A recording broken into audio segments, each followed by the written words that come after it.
Association.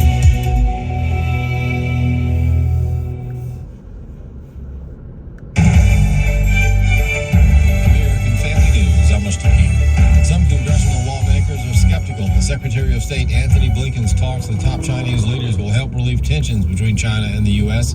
One of them, Texas Republican Congressman Michael McCall, says the talks should have happened alongside a plan to deal with Chinese aggression. The talk is one thing, but action is another. I think we do need to sit down and talk to them, but do it out of strength like Reagan talked about.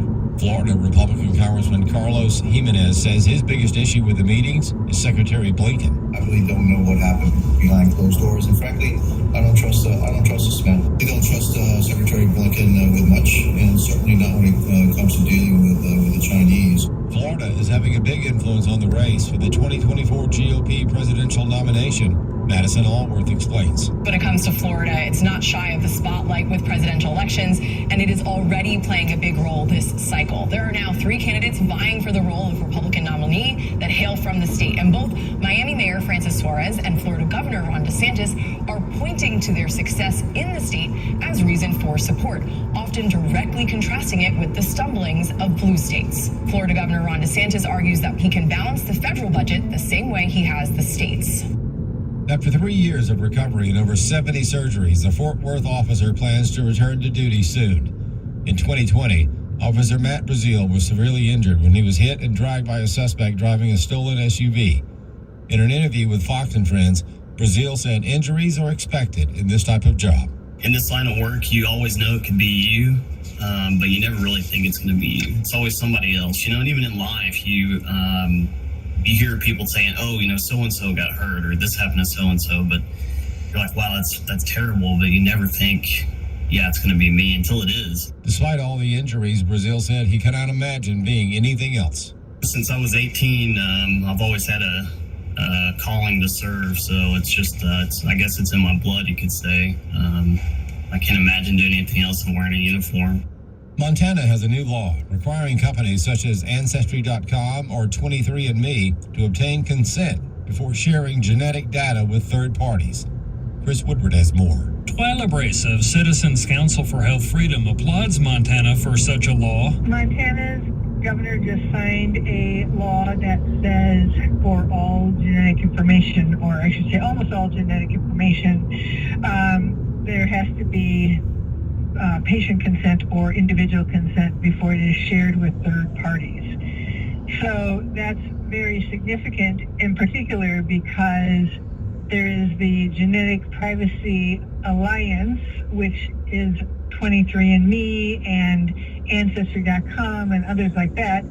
They created this so-called Genetic Privacy Alliance that is going around with a piece of legislation that says privacy, privacy, privacy, but actually doesn't do what they say it does. And so the bill in Montana actually does require consent for the sharing of genetic information with third parties. The legislation was introduced by Montana State Senator Daniel Zolnikoff. Brace believes other legislators should follow his lead. I'm Chris Woodward. A tropical depression forms and is now forecast to grow into the year's first Atlantic hurricane. Evan Brown reports from Broward County, Florida. A low-pressure system in the central Atlantic Ocean is now upgraded to tropical depression status. Its 5-day forecast track has the cyclone growing first into a tropical storm and then a hurricane with its center south of Puerto Rico by Saturday morning. It is the third depression for this year and is likely to be named Brett when it further develops. While it's too soon to tell if the U.S. Southeast or Gulf Coast will be struck, it would be prudent to gather supplies now to avoid scrambles for staples such as water or fuel later. In Broward County, Florida, Evan Brown, Fox News. American Family News is online at afn.net and download the AFN mobile app for your Apple or Android device. I'm Mr. Hello, this is Ron Cook, Director of Localization with American Family Radio. If your church or 501c3 organization has announcements to share, please visit afr.net/PSA and follow the instructions there. We must receive your PSA request form at least 2 weeks in advance of your event. Why would we do this? Because our listeners are important to us and we want to help. know how at afr.net/PSA. Thanks. And now, a warrior for the Word of God and the Constitution of the United States, a Marine Corps veteran, a Harvard-trained attorney, Bishop of the Called Churches, and founder and president of STAND, staying true to America's national destiny, the voice of the awakening. Your host, Bishop E.W. Jackson. And I am he. Great to be with you again today, folks. Hope you're having a wonderful day already. And look, whatever challenges you might be facing, remember, this is the day the Lord has made. We should be glad and rejoice in it. And God is going to take care of everything. You just do your part. Faith without works is dead. You do your part. He'll take care of the rest. I guarantee you.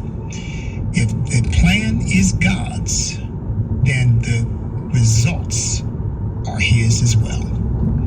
The Bible says in Ephesians 2:10, we are His workmanship, created in Christ Jesus for good works beforehand, that we should walk in them. So God had a plan for what He wanted you to do, and if you're walking that out, it's going to be all right. And that's the same way I feel about this country. It's going to be all right, because there are millions of us across this land walking it out for God. I want to remind you folks that on July 14th, we're holding a patriotic rally. I'm hosting a patriotic rally to secure America's future based on 2 Chronicles 7:14. It's going to be on July 7th month, 14th day, 7:14, as a symbol of 2 Chronicles 7:14. If my people, which are called by my name, will humble themselves and pray and seek my face and turn from their wicked ways, and I will hear from heaven and will forgive their sin and will heal their land. The reception is going to start at 6. The event starts at 7 at the Marriott in Richmond, the downtown Richmond Marriott, 500 East Broad Street in Richmond, Virginia. And that's again July 14th. I hope you can come, because we are going to save this country, and we're going to do everything in our power to help make that happen. We'll be giving you further announcements on speakers and all of that as we get a little bit closer. But that's, again, July 14th, 6 p.m. for the reception, 7 p.m. for the event at the downtown Richmond, that is downtown Richmond Marriott, that's in Richmond, Virginia, of course, 500 East Broad Street. Look, this is an in-depth here on The Awakening, a time when we go into an issue in depth, where we don't get a chance to do that. We cover so many issues. Even in the course of a 1-hour program, we cover a lot of different issues. But when we do in depth, we like to go into an issue and just dig deeper into it and get a better understanding of it. And we've done those on a number of different topics. And today, I want us to talk about climate change.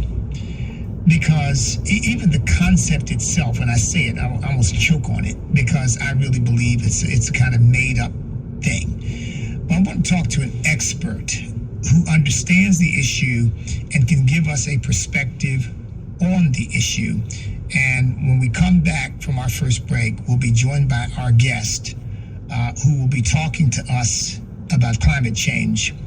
Jessica Jaworski is her name. She holds a Master in Science degree in wildlife ecology, and she is an environmental technician and educator on environmental science. And so this lady is well equipped to answer questions, because we always hear that the scientific consensus is that the planet is going to be destroyed by climate change. Well, first of all, when you hear scientific and consensus, that's an oxymoron, because there's not supposed to be any consensus in science. It's supposed to be a matter of ongoing investigation and debate, because science really never ultimately reaches an absolutely and finally settled conclusion about anything that it's investigating. It's unfolding knowledge, unfolding insight into the nature of the universe. And that means that you keep pushing and stretching and questioning hypotheses in order to get to a better understanding of how the natural and the physical world work. So when you hear scientific consensus, like there was scientific consensus during COVID, right? about lockdowns, about how far you're supposed to stay from each other, about wearing masks, about the efficacy of the so-called vaccine, which we found out was a shot. And everything I've just mentioned to you, where there was a consensus, everything I've just mentioned proved to be wrong.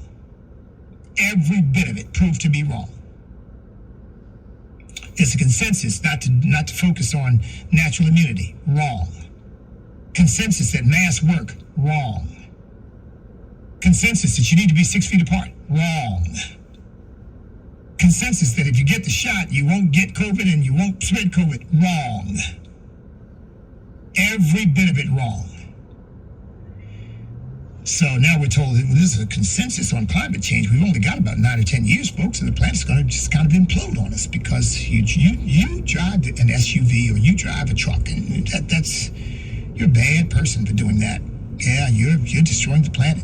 Oh, and cows too. Of course, the flatulence of cows is also destroying the planet. Let's not leave them out. We got to do something about all those cows out there. All my listeners in Texas, where we've got a lot of cows. Yeah. You all, apparently you all are bad people too.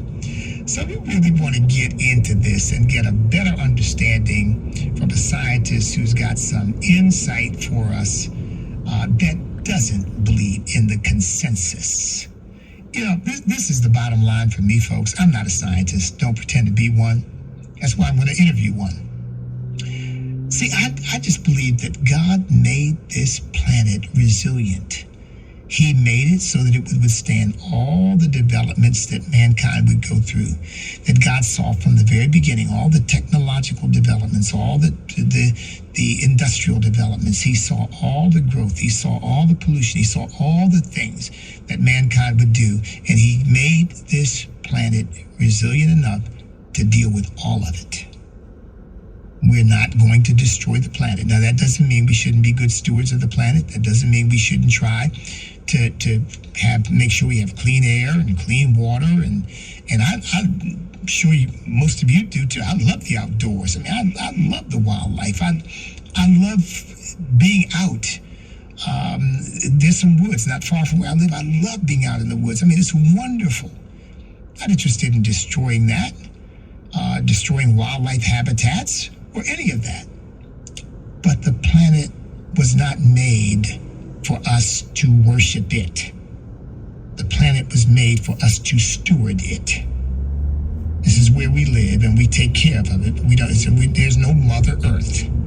There's simply the Earth. And we're responsible for doing our very best. But this hysteria, this fear-mongering of trying to get people to surrender their personal liberty and their personal sovereignty to a bureaucracy and to political powers that be in order to save us from ourselves, to save us from the coming climate apocalypse. I think it's just another tool of political manipulation, just another way of trying to get people to do what you want them to do and to give politicians and bureaucrats power over their lives. I think that's the bottom line. So for me, it's, again, folks, as I've been saying now for quite some time, all of this comes back to a single principle. We have forgotten God. You and I haven't, but the people who are pushing these ideas have completely left God out of the picture. In fact, they've not only left God out, they have intentionally kicked God out of the picture.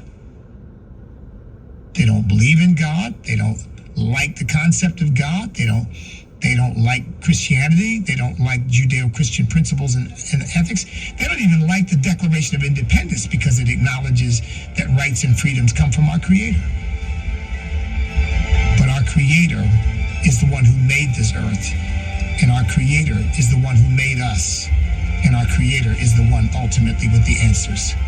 We'll be back in a moment to talk about climate change.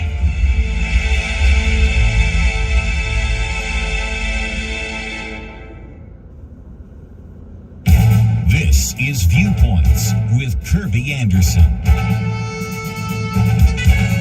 Today is Juneteenth. You may know it as a recently declared federal holiday, but I found that most Americans, outside of those who live in Texas, don't know much about it, which is why I'm talking about it today. Here's a summary of the history. President Abraham Lincoln's Emancipation Proclamation freed the slaves in 1863, but his action could not be enforced in many places in the South until the Civil War ended in 1865. The news didn't travel fast because of the limitations of communications and an unwillingness of Southern leaders to proclaim it. The news finally arrived in Galveston, Texas, when Union Major General Gordon Granger and his troops arrived in the city on June 19, 1865. 6 months later, the 13th Amendment was ratified by Georgia, thus permanently abolishing slavery in America. The next year, on June 19th, there was a celebration of freedom in Galveston. This included concerts, parades, and reading of the Emancipation Proclamation. Other celebrations, often in churches, spread through the state as Black Texans moved elsewhere. It has been a paid holiday for state employees in Texas and many other states. President Biden signed the bill from Congress making Juneteenth a federal holiday, commemorating the end of slavery in the United States. Here's some key questions. How much do Americans know about Juneteenth? For that matter, how much did you know about this federal holiday? Aren't we missing an opportunity to educate Americans? Unfortunately, most Americans don't know much about many of the holidays like Memorial Day and the 4th of July. Juneteenth could be a teaching opportunity about human rights for churches and Christian organizations. Let's not miss this opportunity. I'm Kirby Anderson, and that's my point of view.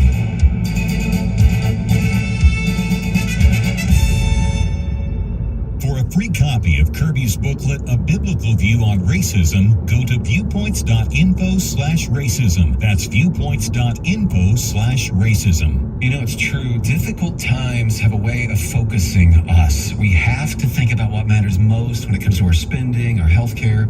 No doubt. This is why so many people are joining MediShare right now.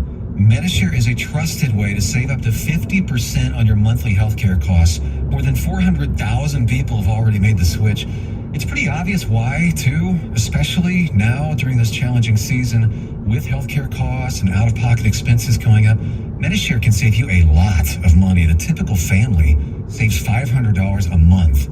And MediShare is a Christian healthcare sharing ministry that's worked beautifully for 29 years. There are different options to choose from to fit your budget. I'll give you the number here in a second, and if you call, you can get a price within 2 minutes. Maybe now is the perfect time to make the switch and start saving. Here you go. Call 833-44-BIBLE. That's 833-44-BIBLE. 833-44-BIBLE. The Awakening. The Awakening. Download and listen at your leisure with the podcast page at afr.net. Now, back to our host, Bishop E.W. Jackson. Well, as I've said, my guest is a scientist. I'm not. And we hear so much about scientific consensus with regard to climate change. I wanted to have somebody on who can speak to that from a scientific point of view. Her name is Jessica Jaworski. She is the education specialist for Answers in Genesis. She also has a background in environmental science. She's an environmental technician, an educator, a wildlife biologist, and so forth. So, Jessica, welcome to The Awakening. Thanks for taking time to join us. Well, thank you, Bishop, for having me on the program today. All right. So Jessica, we're hearing apocalyptic predictions of the end of the world, literally, not figuratively, literally, of the end of the world as a result of climate change. Let's go back and lay a couple of foundational ideas here. First of all, this all started with what was called global warming. Are we, in fact, in a period of planetary warming, A, and B, is that the result of driving SUVs and industrial pollution and cows, flatulence, and so forth? So speak to that, because that's where all of this kind of started. Sure. I think it's important to lay out a few terms here. So global warming is the overall warming of the Earth's surface over an extended period of time. And we do see from observational data that the Earth is warming, but not to the extent that the climate alarmist narrative is perpetuating. And then it's also important to define what we mean when we see climate change and how it's being portrayed in the media as well. So climate change means significant and long-lasting changes in the Earth's climate and weather patterns. And so we see natural variability in the climate, something like the weather patterns, day-to-day fluctuations can influence the climate over time. We see sun activity, ocean currents, things like volcanic eruptions that can cause changes to our climate. So they're dynamic cyclic systems. So of course we do see climates changing. And one of the greatest examples, actually, of climate change that has occurred in the Earth's history is from the Ice Age. So the global worldwide flood was a catastrophic event that caused major upheavals in the Earth. And we see that in 2011, where it tells us that the fountains of the Great Deep burst forth. And this caused a lot of volcanic activity, which caused a lot of ash particles in the air, which led to cooling. And so we do see changes in our climate. So they are dynamic cyclic systems that do change. So what happens then, what people refer to right now, the terrible storms that we sometimes experience, are these new, different, of greater magnitude than anything that's happened before? Or are people just using this to further the alarmism that you referred to? Yeah, so again, there's natural variability in climate systems. So there might be some storms that happen here and there that could be more violent than others, but observational data regarding weather events does not indicate that there is much of a trend or an increase in these weather patterns. So we don't see that in the observational data. So again, we don't need to panic when we see the sensationalist claims that the Earth is warming to extreme events that's causing all these weather events. And a lot of the climate change narrative that is in the media also too is in regards to what they would consider man-made climate change, that global warming is often fear-based, and it's believed that people are destroying the Earth that to a level where the Earth